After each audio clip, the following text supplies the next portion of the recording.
this year after a meeting we had during the Munich Security Conference. Now we're meeting in Berlin. A warm welcome to you. It's a great honor for me and the federal government to be hosting you and to see that you've come at such an early stage to Berlin. This highlights our interest on both sides in close, fruitful ties between our countries. It's not a coincidence that we work together so closely because between our democracies, there is a close bond that, with regard to the countless international challenges, is of crucial importance for both countries and their people. We are now looking back on 25 years of strategic partnership. Our relations are more diverse and have a broader basis than ever before. We want to deepen this partnership at all levels. This is what we have discussed in detail right now. Ranging from the economy to trade to the recruitment of skilled workers to security policy. We share the joint goal of maintaining the rules-based international order and freedom of maritime trade routes in the Indo-Pacific. This is what we have discussed in much detail today. India has a very special importance regarding a strong actor in security policy in a strategically important region of the world. So we are active with the Bundeswehr in the Indo-Pacific as part of our Indo-Pacific deployment.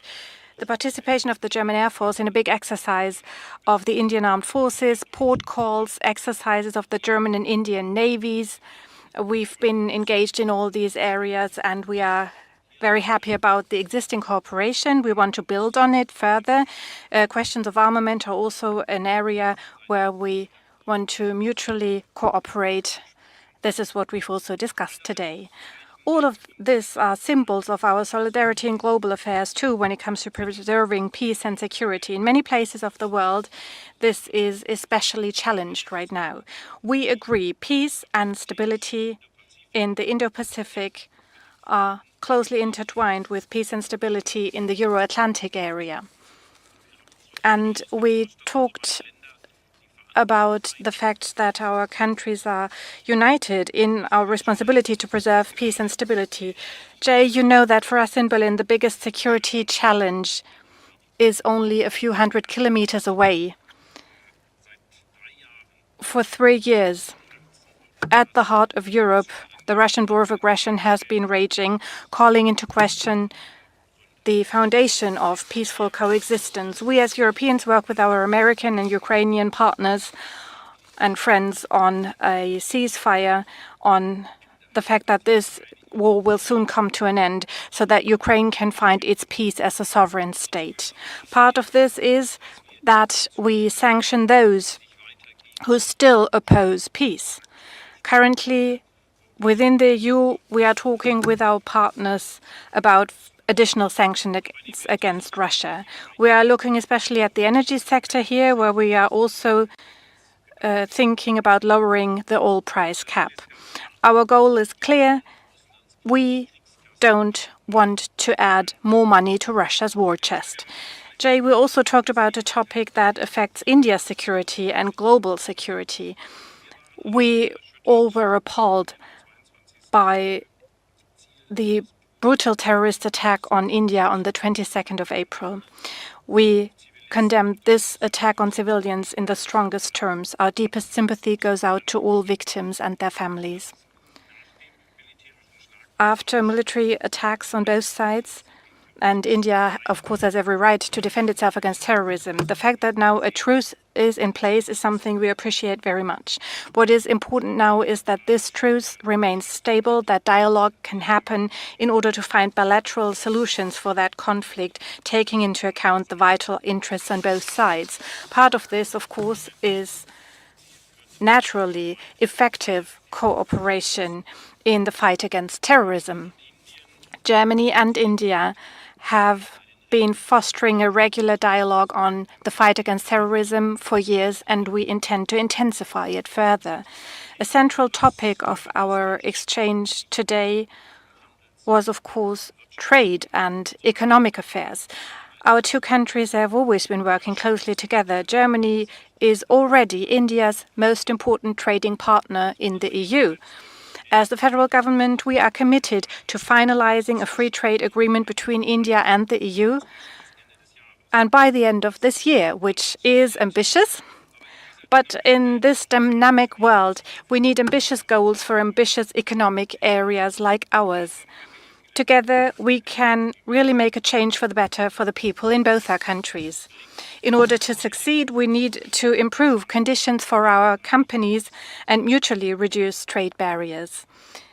With a free trade agreement would grant Indian companies better access to the EU's single market. At the same time, India offers great opportunities to German and European companies. More than 2,000 German companies, which is quite a number, are already doing business in India, and I'm very confident that there will be many more in the future, because India is a key partner for Germany. Also, with regard to diversifying and increasing the resilience of our supply chains, the Indian market holds incredible potential for growth and innovation. It is full of opportunities in sunrise industries such as hydrogen, electric mobility, semiconductors, or artificial intelligence.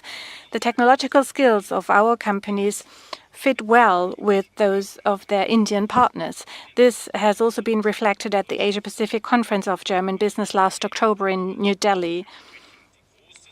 The huge interest of the German business community in India was also reflected last autumn at the business day of our ambassadors conference here in Berlin. The hall was packed, as I was told, and that shows the huge interest on the side of German industry. Also in the areas of research and science, we want to expand our cooperation. In the spirit of our cooperation in the field of science and technology that has existed for 50 years already, together we can shape technological progress of the 21st century. We want to move to the future together. In important areas like energy transition and dealing with the climate crisis, we have the German-Indian Green and Sustainable Development Partnership, and that shows that our countries are on the right track, the track towards the future. India has a leading role also within the G20 and can build bridges to other countries as well. This is also reflected by India's wish to host COP33.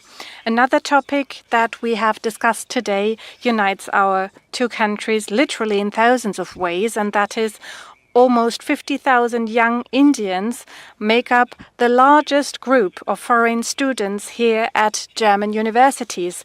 They are more than welcome here. And also skilled workers from India come in increasing numbers to Germany. They are successful in their jobs, extremely well integrated into German society, and they are a huge asset for the German labor market. With our skilled labor strategy for India, we want to further foster migration of talent from India. For this to succeed, we will continue to work on accelerated visa procedures. And with visa digitalization, we've already taken some first important steps.